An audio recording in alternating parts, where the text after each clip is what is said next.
Assalomu alaykum. Mana hozirgi paytda jarrohlik amaliyoti bajarilyapti. Sababi siydik tosh kasalligi. Bemorimiz 27 yoshda. Mana tosh siydik nayni pastki qismiga kelib tiqilib qolgan.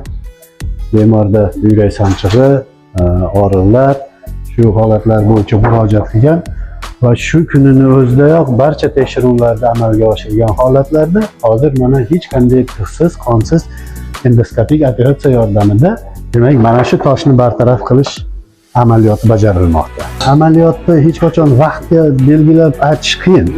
Lekin endi agar o'rtacha hisob qilayotganda taxminan 30 minut, 40 minutlarda amaliyot to'liq yakuniga yetadi.